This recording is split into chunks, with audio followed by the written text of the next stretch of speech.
Continuamos con nuestro quinto taller de formación en la Divina Voluntad, que tiene como materia de estudio el volumen número 12.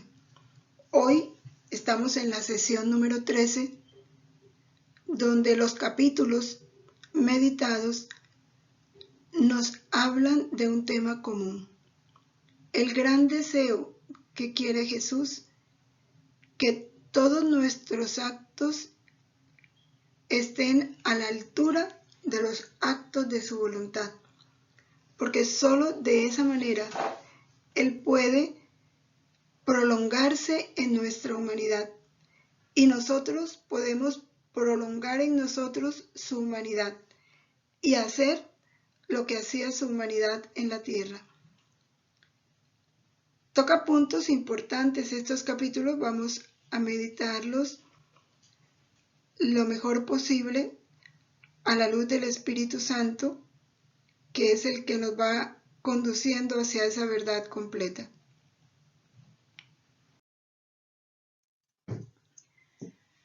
En el nombre del Padre, y del Hijo, y del Espíritu Santo. Amén. Venid, santos ángeles, tocad la frente de quienes leemos los escritos de la sierva de Dios Luisa Picarreta, para sellar en nuestras frentes el Espíritu Santo, y así infundir en nosotros la luz, para que podamos comprender la verdad y el bien que estos escritos contienen. Luz de la sabiduría eterna, revélanos el gran misterio de Dios Padre y Dios Hijo, unidos en un solo amor.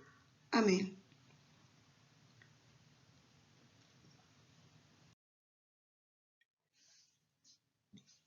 Iniciamos hoy en el capítulo de enero 8 de 1919. Entre las experiencias de ese encuentro con Jesús, Luisa ve llegar a Jesús cansado, sufriente, afligido, y buscaba refugio en el corazón de ella. Y buscaba refugiarse en razón de todas las ofensas que le hacía la humanidad.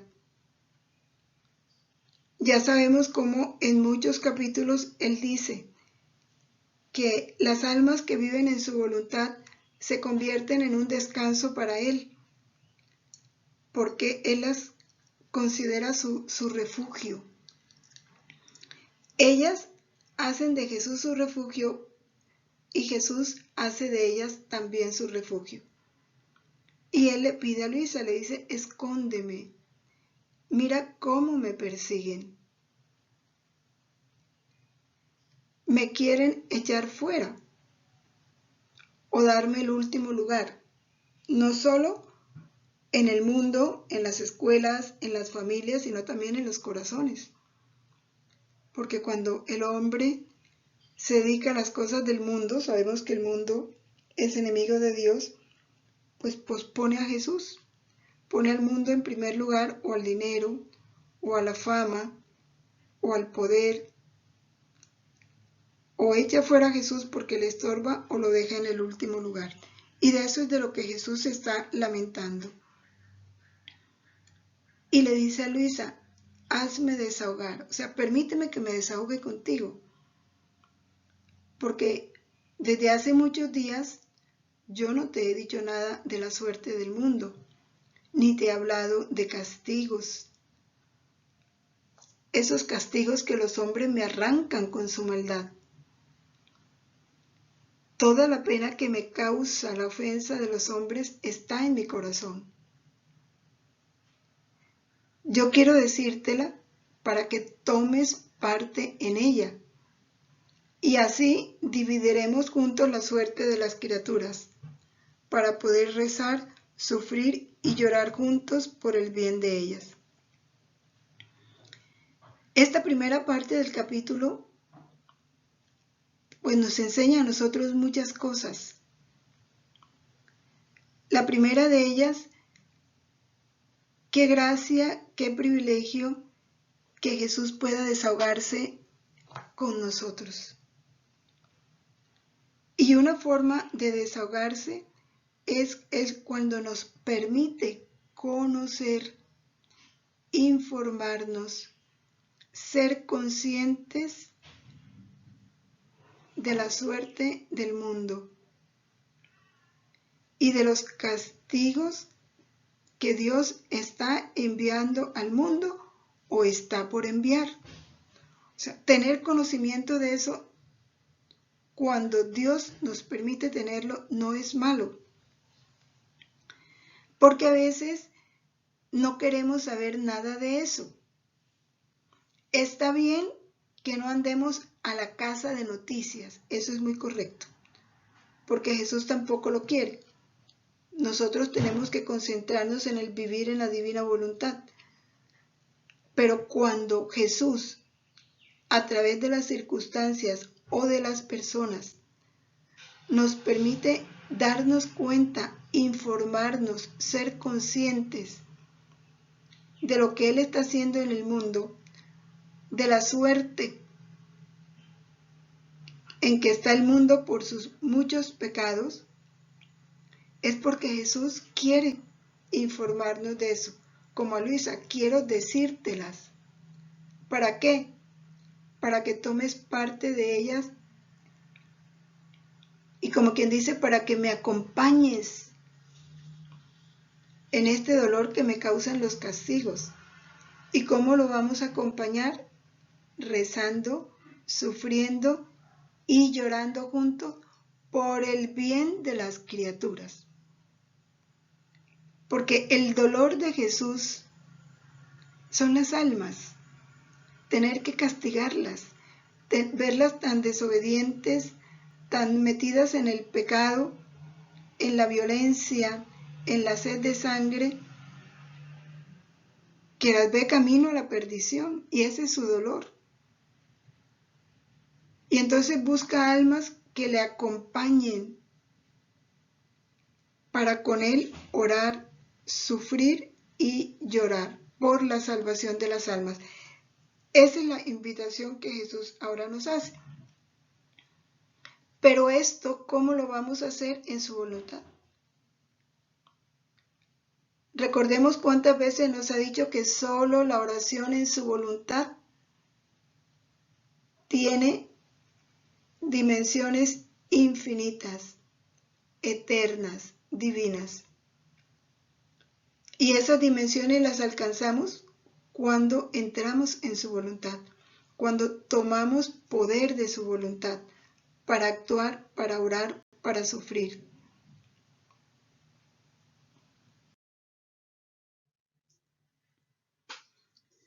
Y entonces continúa Jesús hablando en la lista de los castigos.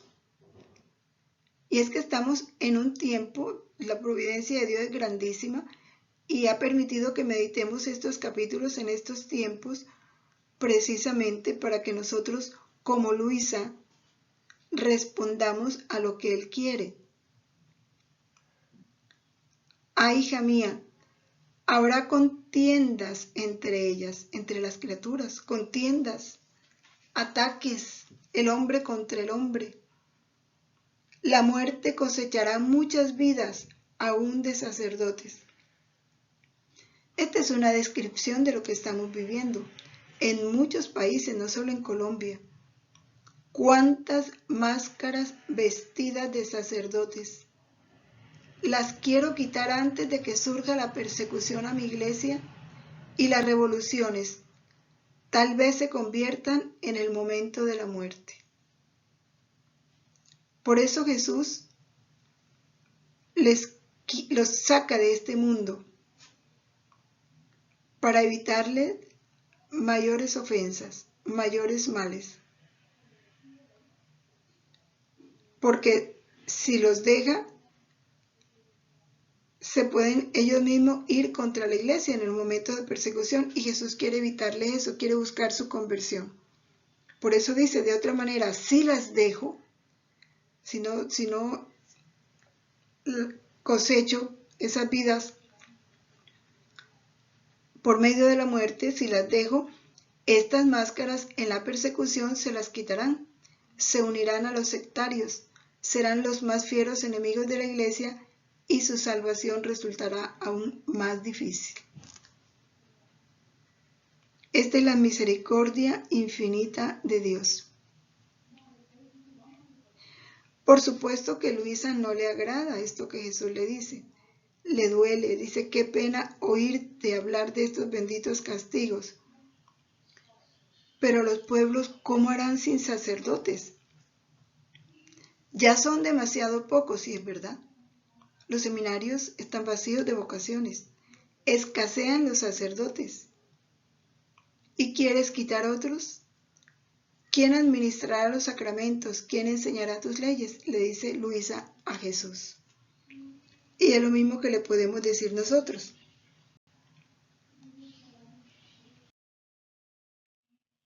Y Jesús le dice, hija mía, no te aflijas demasiado. El escaso número de ellos es nada, porque yo daré a unos la gracia, la fuerza que doy a 10 o a 20. Así que uno valdrá por 10 o por 20.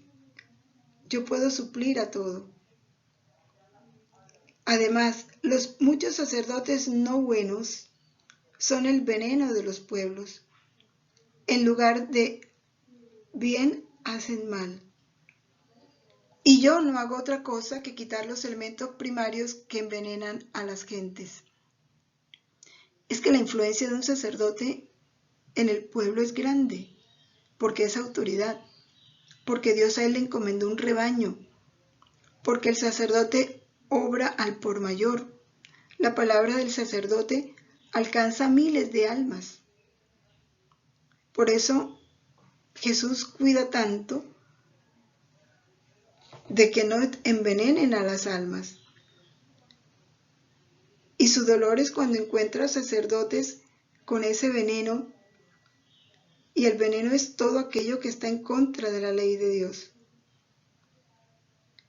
Luisa nos cuenta que Jesús desapareció y la dejó a ella con un dolor muy grande en el corazón, pensando en la pena de Jesús y en la suerte de las criaturas.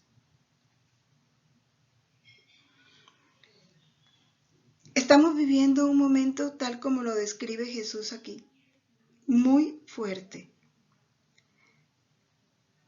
Y se siente uno a veces impotente, le parece a uno que el mal está triunfando, que ya estamos en manos del mal y de los malos, que el comunismo ya está a punto de tomarse el poder y se lo ha tomado en otros países.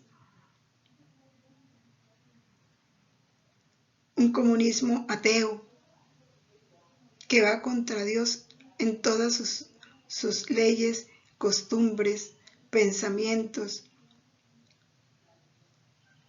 Pero ¿qué hemos de pensar? No, nunca el mal está sobre el bien, jamás. Porque sería como decir que el demonio tiene el poder, no. Es verdad que se están haciendo muchos conjuros, muchos cultos satánicos, pero ¿cuál es nuestro papel? Jesús ya nos lo dijo. Tienes en tu poder mi voluntad.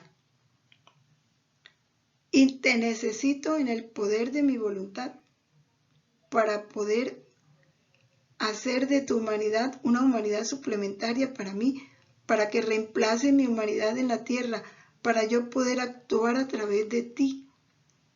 Y solo eso lo podrá hacer viviendo nuestros actos en la divina voluntad. Ese es nuestro oficio ahora, con una gran responsabilidad. No dejemos de reparar con las horas de la pasión. No dejemos nuestras reparaciones, nuestros giros, nuestros actos hechos en la voluntad de Dios. Esas son nuestras armas.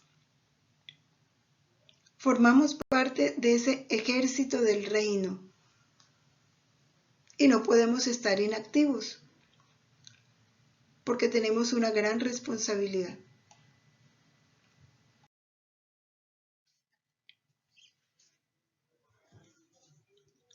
Como Luisa quedó descontenta, dolida, tanto por el dolor de Jesús como por la suerte de las criaturas con los castigos. Y Jesús no le gusta verla a ella así, porque la misericordia y el amor de Jesús por las almas es tal que cuando un alma se pone triste, también Él participa de esa tristeza, sobre todo cuando el dolor de esa alma es su mismo dolor. Entonces Jesús regresa donde Luisa y le dice: amada mía, ánimo, entra en mí.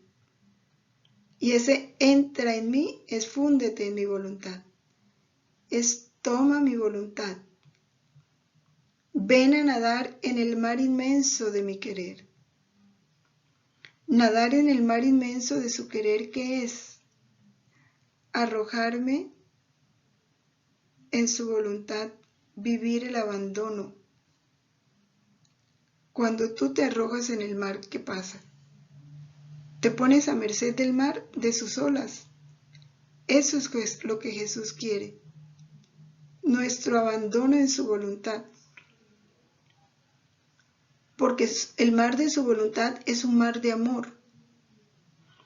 Escóndete en el querer y en el amor increado de tu Creador. Escóndete, piérdete, sumérgete. Arrójate y abandónate en el amor increado de tu Creador. Mi querer tiene el poder de volver infinito todo lo que entre en mi voluntad.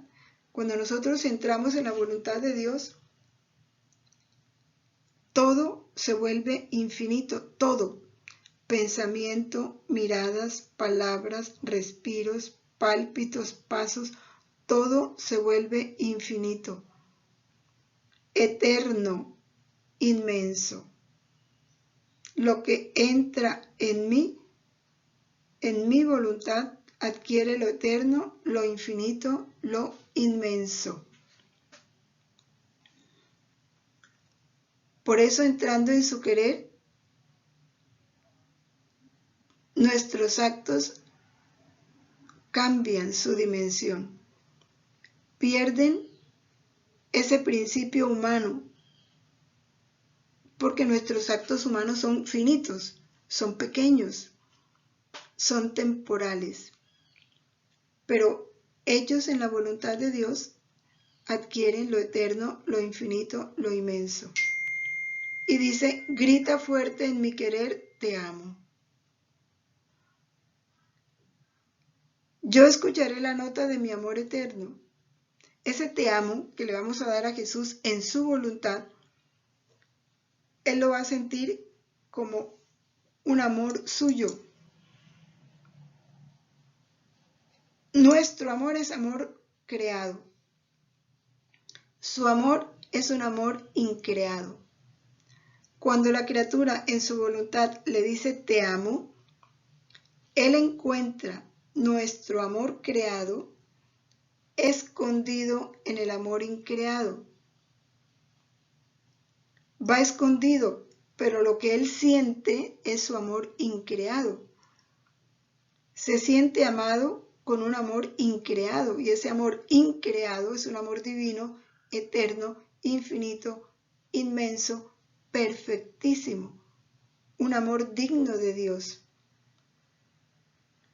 Un amor que le suple el amor de todos. Cuando le decimos a Jesús te amo con tu voluntad, lo estamos amando a nombre de todos,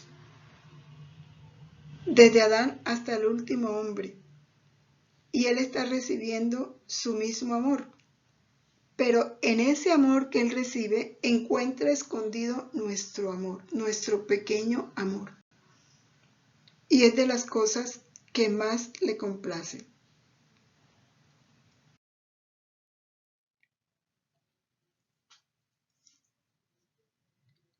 Dice Luisa: yo he quedado sorprendida y encantada. Claro, con semejante noticia, igual estamos nosotros. Y él dice: amada mía, no te asombres, todo es eterno en mí. todo. Ninguna cosa tiene principio ni tendrá fin. Tú misma, todas las criaturas son eternas en mi mente. El amor con el cual formé la creación y que hice salir de mí para dotar a cada corazón es eterno.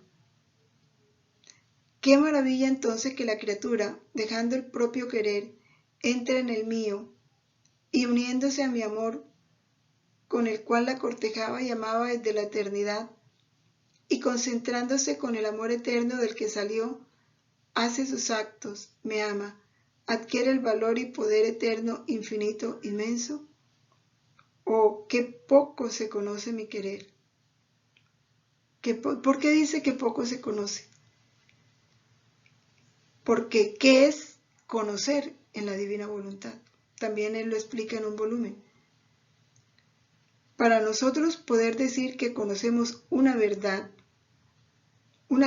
conocida implica que esa verdad es leída, comprendida, meditada, abrazada, es decir, disposición para vivirla, vivida. Ese es el conocimiento, implica eso.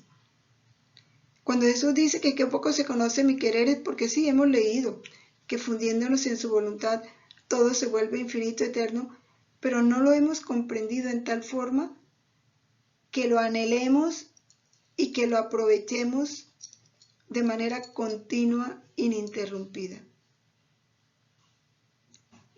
Dice, por eso no es amado ni apreciado. ¿Qué no es amado ni apreciado?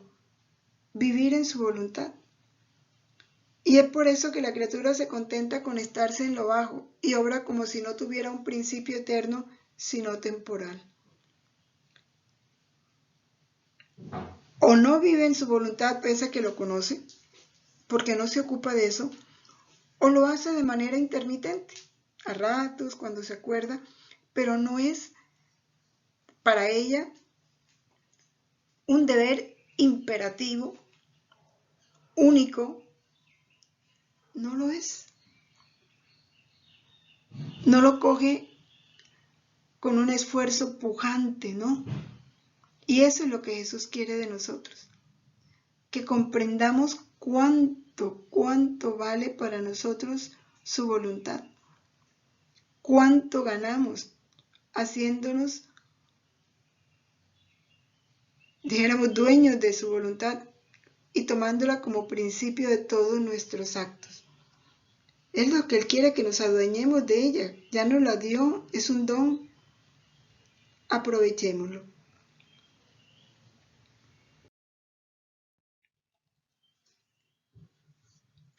Él le está explicando a Luisa eso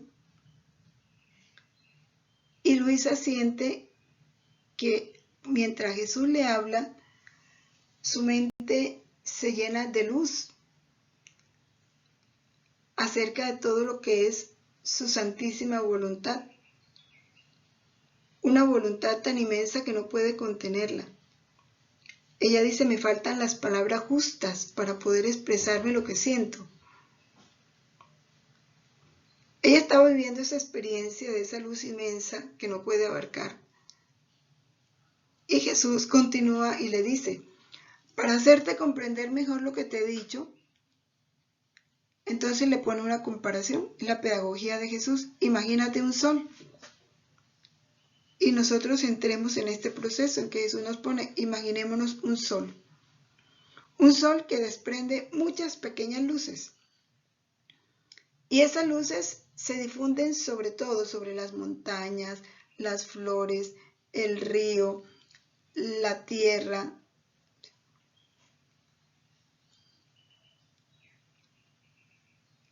Y esas luces, ¿qué producen?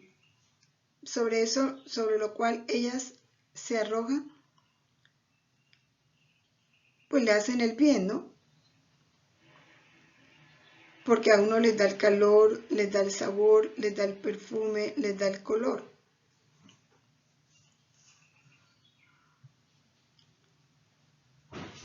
Dice él, no es justo que las pequeñas luces que viven en el sol, sus actos, su amor, adquieren el calor, el amor, el poder, la inmensidad del mismo sol? Claro. Cada rayo de luz lleva la omnipotencia del sol, porque el sol tiene en sí mismo múltiples efectos. El sol seca, el sol sana, el sol purifica, el sol hace germinar, da sabor, da color, da perfume. Produce muchísimos efectos. Cada luz que se desprende de ese sol, cada rayo que se desprende de ese sol, participa de esos múltiples efectos del sol. Por eso un rayo de sol que entre a una pieza oscura, la ilumina y empieza a purificarla. Un solo rayo está haciendo los efectos del sol, porque comparte las mismas cualidades del sol. Adquieren la inmensidad del sol, la potencia del sol. Continúa Jesús diciendo: además, ellas estaban en el sol, son parte del sol, viven a expensas del sol, hacen la misma vida del sol. A este sol en nada lo acrecientan o disminuyen las luces, ¿no? Solo porque lo que es inmenso no está sujeto ni a crecer ni a decrecer. Solo recibe la gloria, el honor de que las pequeñas luces regresen a él y hagan vida común con él. Y esto es todo el cumplimiento y la satisfacción del sol. Está poniendo la comparación. Ahora dice: el sol soy yo.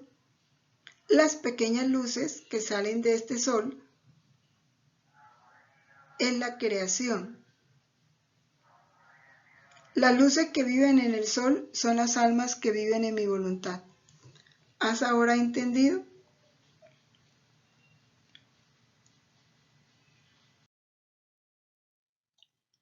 Claro, las almas que viven en la voluntad de Dios participan de las mismas cualidades de esa voluntad, que es infinita, inmensa, eterna. Y al arrojarse sobre toda la creación, producen los efectos que produce el mismo Jesús, con sus actos eternos, inmensos, infinitos. Pasamos a otro capítulo, de enero 25 de 1919. Dice Luisa que, como siempre, ¿no?, está viviendo esa privación. Entendamos que esa privación es una de las penas más duras que Luisa sufrió. Equivalían a penas de infierno. Ella se lamenta porque siente la ausencia de Jesús. Y siempre piensa que esa ausencia es a causa de sus pecados, de lo mal que ella se ha portado. Y empieza a reflexionar. Dice: bueno, sería aquella noche que él me quería hablar de los castigos y las desgracias del mundo y que yo no lo dejé. Porque él estaba diciendo que el corazón del hombre está sediento de sangre, que habrá guerras, que todavía la sed de sangre no se apaga en el corazón humano. Y ella le dice: no, siempre me quieres hablar de desgracias. Dejemos eso a un lado, hablemos de otra cosa. Cuando ella le dice eso a Jesús, Jesús se queda callado. Entonces ella siente que lo ofendió y que por eso él ya no viene donde ella. Y ella le pide perdón. Cuando ella le pide perdón, Luisa siente que pierde los sentidos, o sea, entra a vivir esas experiencias que ella vivía y ve dentro de ella a Jesús, pero lo ve solo, lo ve taciturno, preocupado y que caminaba de un lugar a otro, ahí en el interior de Luisa. Y lo ve como que se tropieza, como que se golpea. ella no se atreve a decirle nada. Solo pensaba, decía, ¿quién sabe cuántos pecados hay en mí que hacen tropezarse a Jesús? Porque como Jesús está caminando en el interior de ella, ante esa pregunta que ella se hace a sí misma, Jesús la mira, ella lo ve como cansado, sudoroso, y siente que Jesús le dice: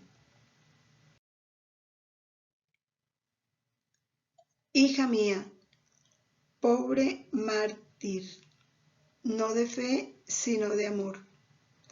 Mártir no humana, sino divina. Porque tu más cruel martirio es mi privación, la cual te pone el sello de mártir divina. Porque el sufrimiento de Luisa, ¿cuál es? Que Jesús le hace sentir a ella su ausencia. Lo que sienten las almas cuando están lejos de Dios en el infierno. Por eso él dice, son penas de infierno. Entonces imaginémonos que era una prueba muy dura. Y Luisa la vive y la acepta como una forma de ella manifestarle su amor.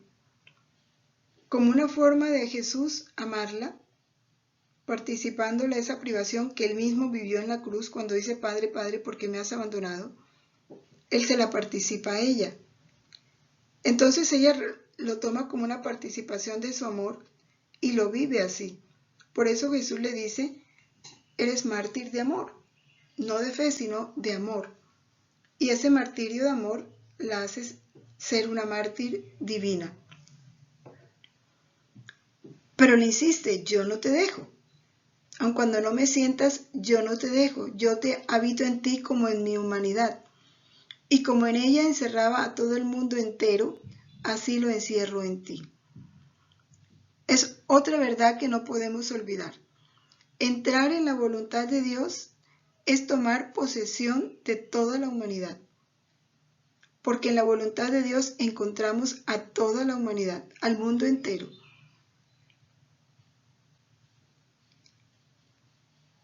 Ya dejamos de ser individuos y nos convertimos en humanidad.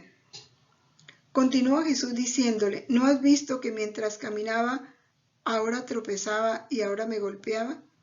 Eran los pecados, las almas malas que iba encontrando. ¡Qué dolor a mi corazón! Es desde dentro de ti que divido la suerte del mundo.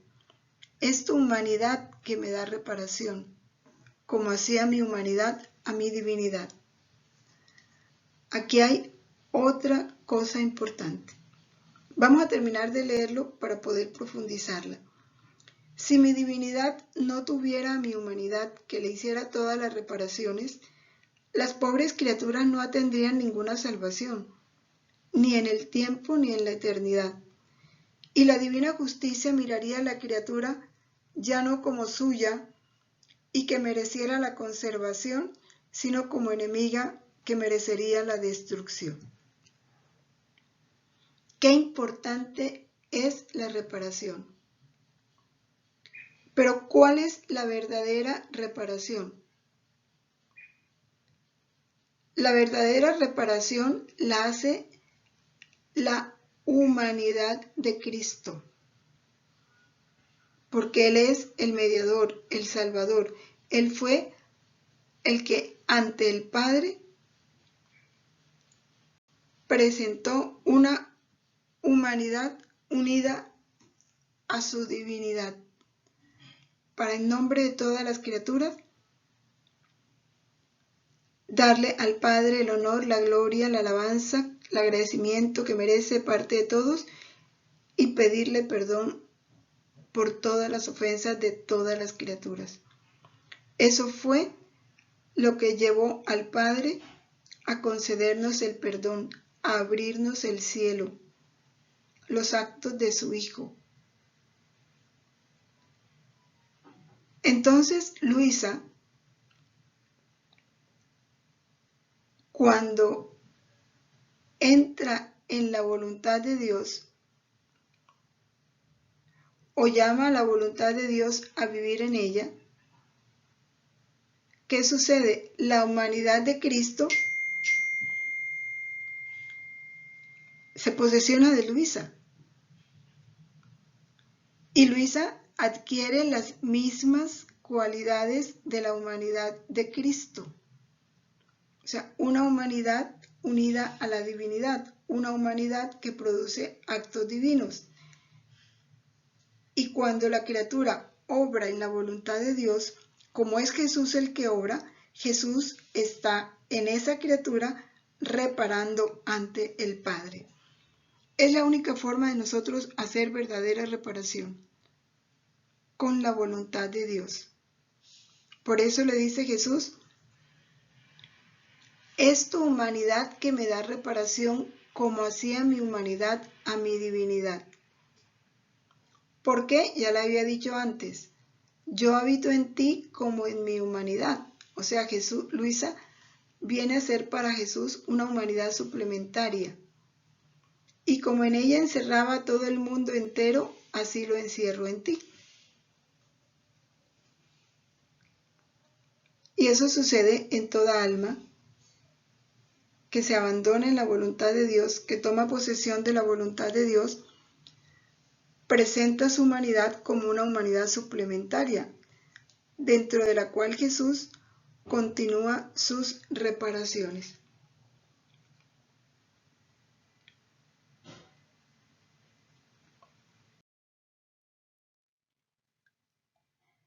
Y miren cómo lo termina explicando Jesús aquí. Le dice, ahora, mi humanidad es gloriosa. Me es necesaria una humanidad que pueda dolerse, que pueda sufrir, dividir junto conmigo las penas, amar junto conmigo a las almas y poner la vida para salvarlas. Y te he escogido a ti. ¿No estás contenta por ello? Y esto que le dice a Luisa nos lo dice a todos los que entramos en este camino de vivir en la divina voluntad. Por lo menos estamos haciendo los esfuerzos. Jesús nos llama a que seamos para Él una humanidad suplementaria. Una humanidad que junto con Él suframos, dividamos las penas, amemos, reparemos en favor de las almas. Me es necesaria una humanidad que pueda dolerse, sufrir, dividir junto conmigo las penas. ¿Y dónde se da la unidad de nuestra voluntad con la de Jesús? Fundiéndonos. Te he escogido a ti. ¿No estás contenta por ello? Por eso quiero decirte todo, mis penas. O sea, quiero comunicarte todo. Quiero contarte mis penas. Quiero hablarte de los castigos que merecen las criaturas. ¿Para qué? Para que tomes parte en ese sufrimiento, para que te hagas una sola cosa conmigo. Y es por eso también por lo que te quiero a la altura de mi voluntad. Porque a donde no puedes llegar con tu voluntad, con la mía llegarás a todo lo que conviene al oficio de mi humanidad. Hacer el oficio de la humanidad de Cristo en la tierra no lo podemos hacer si no nos unimos a su voluntad. Por eso no temas más, no me aflijas con tus penas, con los temores de que pueda abandonarte. Tengo ya bastante con las demás criaturas. ¿Qué le está diciendo Jesús a Luisa y con ella a nosotros? Olvídate de ti, de lo que sufres, de que no me sientes, de que estás fría, de que estás caliente. No te preocupes de ti. No me aflijas con tus penas, le dice Jesús. Ya tengo bastante con las penas de las criaturas.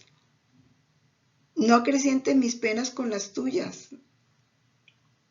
Yo no te dejo. Ten la seguridad de que estoy contigo. Si estás fundida en mi voluntad, estoy contigo. Que no me sientas no importa. Ocúpate de lo mío. Es lo que Jesús nos está diciendo. Ocúpate de lo mío. Divide junto conmigo las penas, duélete junto conmigo, ama a las almas, trabaja por salvarlas.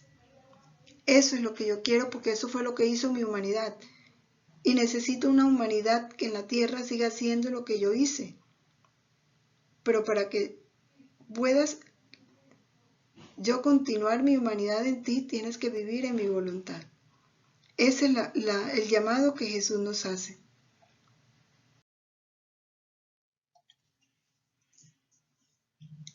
Continúa Jesús diciéndole a Luisa, mi voluntad es luz, y quien de ella vive se convierte en luz. Como luz, fácilmente entra en mi luz purísima y tiene la llave para abrir y tomar lo que quiera. Su voluntad. Cuando entramos en su voluntad, nos convertimos en luz. Y ya convertidos en luz, nos podemos unir a esa luz purísima, que es la Santísima Trinidad. Y ahí podemos tomar todo lo que queramos. Porque esa luz se convierte en llave. Pero para que esa llave no pierda su luz, tenemos que mantenerla bien protegida de todo lo que sea voluntad humana, cosas terrenas. Y así lo explica Jesús. Una llave para abrir debe estar sin herrumbre, o sea, no debe estar oxidada, no debe estar sucia. La misma cerradura debe estar en buen estado, porque si no, la llave no puede abrir. O sea, la cerradura tiene que encajar perfectamente con la llave. Y si la cerradura es de luz, la llave tiene que ser de luz purísima. Por eso el alma, para abrir con la llave de mi querer, no debe mezclar la herrumbre de su voluntad ni la sombra del fango de las cosas terrenas. Vivir en su voluntad significa estar lejos de todo lo terreno. Vive como si solo tú y yo viviéramos en el mundo. ¿Por qué Jesús apartó a Luisa en el volumen 1 de todo el mundo exterior? Para que pudiera darse todo esto. Solo así podemos combinarnos juntos y ella hacer lo que quiere de mí y yo lo que quiero de ella. Solamente si nos convertimos en luz purísima a través de la voluntad de Dios. De lo contrario, no.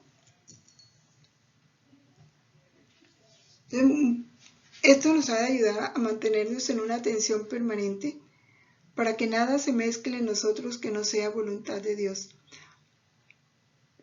El Espíritu Santo, dijéramos, el que está llamado en este tercer fiat al establecimiento del reino con la Virgen María, nos vaya conduciendo para comprender cada vez más en nuestra práctica esto que Jesús nos pide. No mezclar la herrumbre de nuestra voluntad ni la sombra del fango de las cosas terrenas con esa llave de luz que es el entrar en la voluntad de Dios y tomar posesión de esa luz purísima.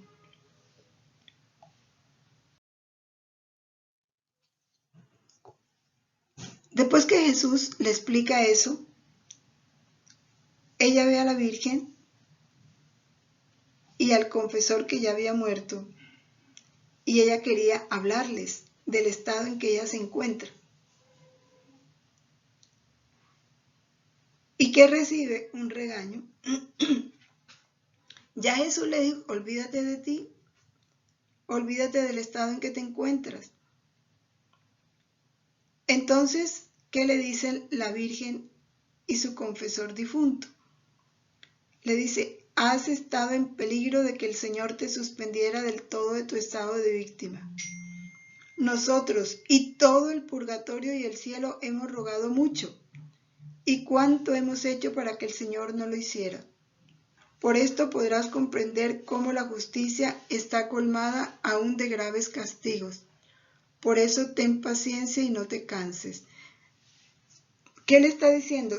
Sigues viviendo la privación porque con tu privación estás evitando que la justicia descargue sobre el mundo muchos castigos.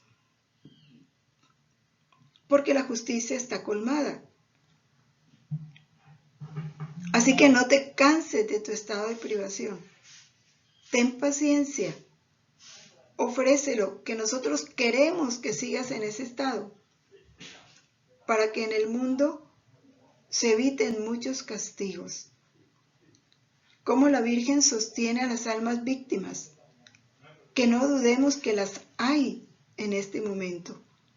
Almas que están sosteniendo el mundo, que están impidiendo tantos castigos. ¿Cuántos castigos que se han anunciado no se han realizado como consecuencia de la influencia de las almas víctimas?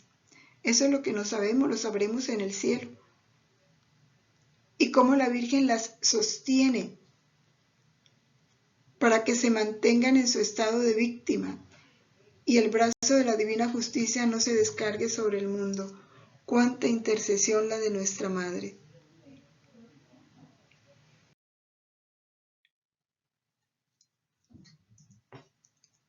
Jesús, en el capítulo de enero 27 de 1919, nos habla de las 3 heridas mortales de su corazón.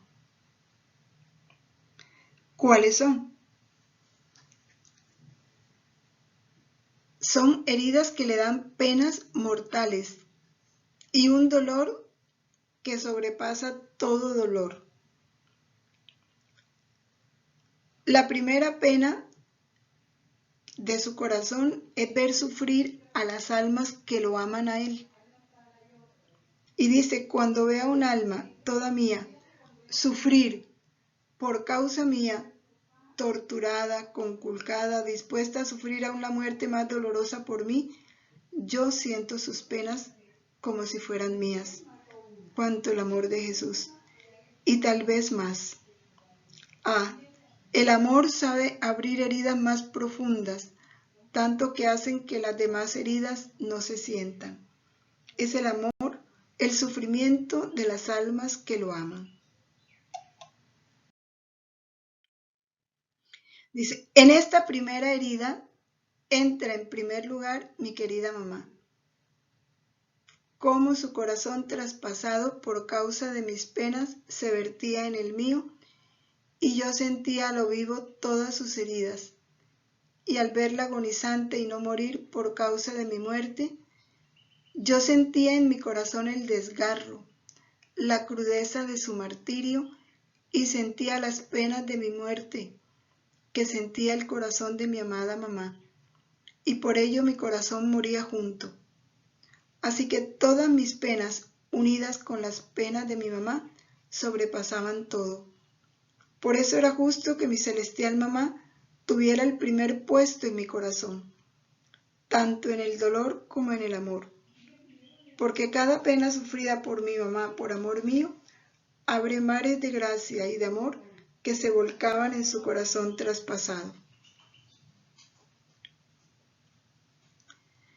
Las penas de la Virgen abren mares de gracias y de amor.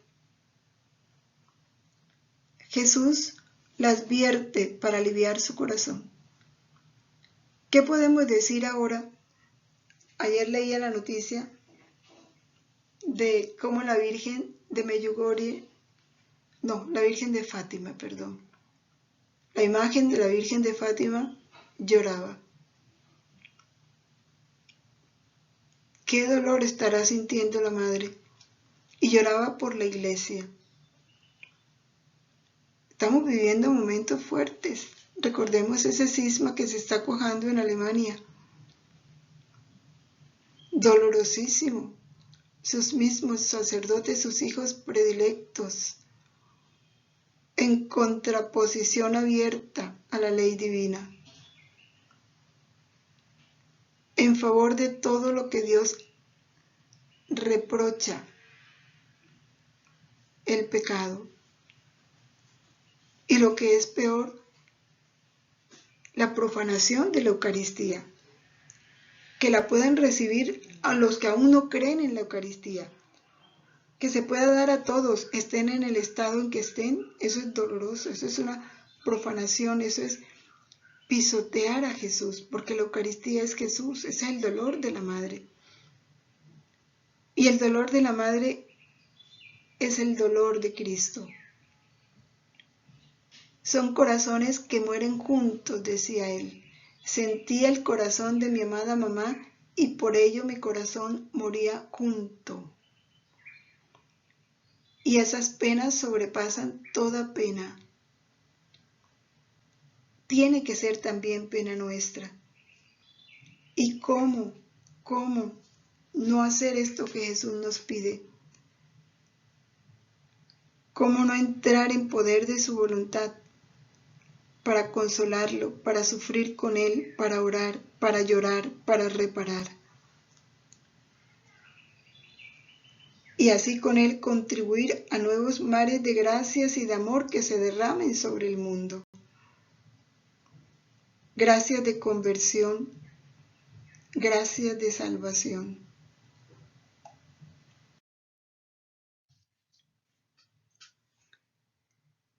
En esta herida, continúa Jesús hablando de la primera herida, entran todas las almas que sufren por causa mía y solo por amor a mí.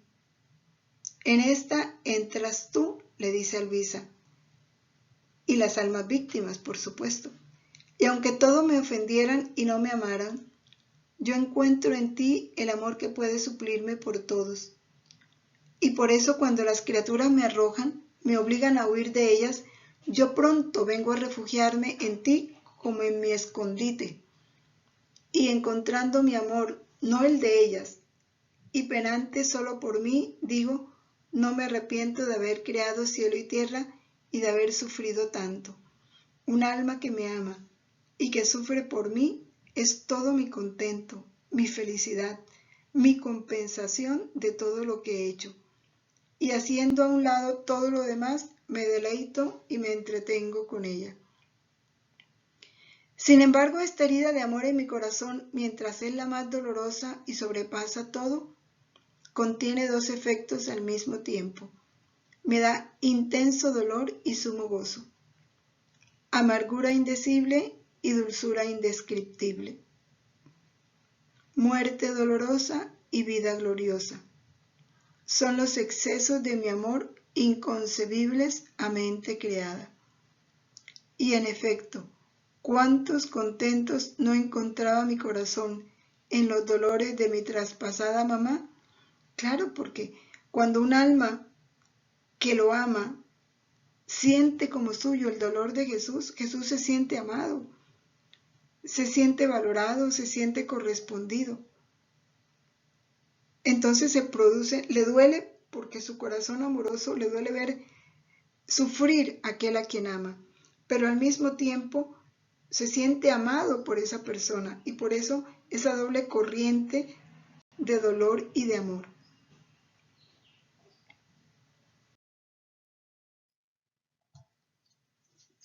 La segunda herida es la ingratitud. Dice Romanos 1:21, habiendo conocido a Dios, no le glorificaron como a Dios ni le dieron gracias. Esa es la segunda herida del corazón de Cristo. Porque la criatura con la ingratitud cierra el corazón de Cristo. ¿Y lo cierra para qué? Para no recibir sus gracias. Dice, ella misma ha dado vueltas a la llave y mi corazón se hincha porque quiere derramar gracias, amor y no puede. Porque la criatura me lo ha encerrado, ha puesto el sello con la ingratitud. Y yo doy en delirio, desvarío sin esperanza de que esta herida me sea curada. Porque la ingratitud me la va haciendo siempre más profunda, dándome pena mortal. Por eso tenemos que agradecer por los que no le agradecen.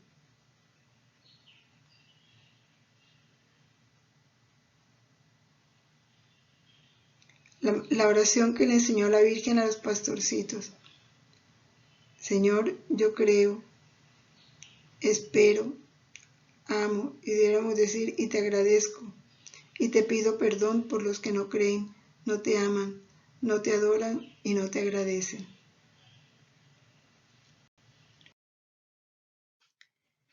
Y la tercera herida es la obstinación. El Eclesiástico 3:27 dice: el corazón obstinado soportará muchos males, y el pecador acumula un pecado sobre otro. Es aquel que no quiere arrepentirse, por los que tenemos que orar y reparar. ¡Qué herida mortal a mi corazón!, dice Jesús. La obstinación es la destrucción de todos los bienes que he hecho para la criatura. Es la firma de la declaración que la criatura hace de no conocerme, de no pertenecerme más. Es la llave del infierno al cual la criatura va a precipitarse. Y mi corazón siente por ello el desgarro, se me hace pedazos, me siento arrancar uno de esos pedazos. Qué herida mortal es la obstinación.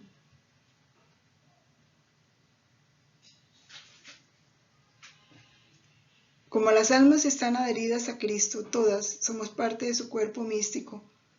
Cuando un alma se pierde, Jesús siente un desgarro, un desprendimiento.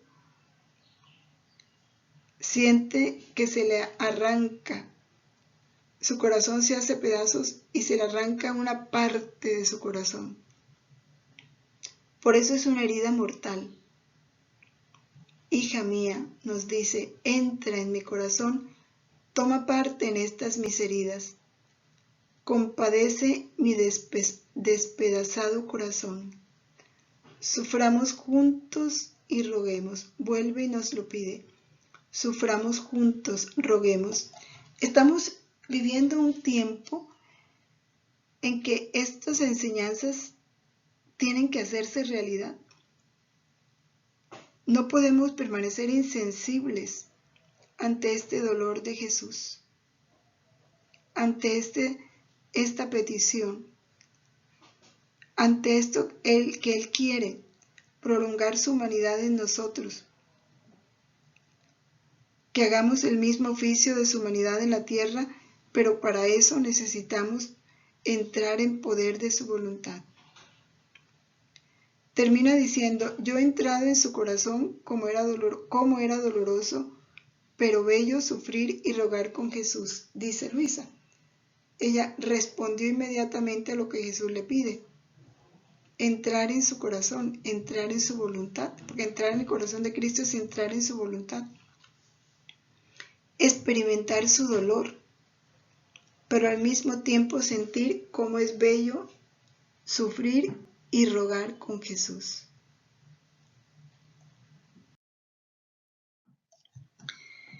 Que este llamado de Jesús a vivir en su voluntad, a dejar que su humanidad realice en nosotros el oficio, continúe en nosotros el oficio que hizo cuando vino a la tierra, es una llamada, es un compromiso y ha de convertirse para nosotros en una respuesta.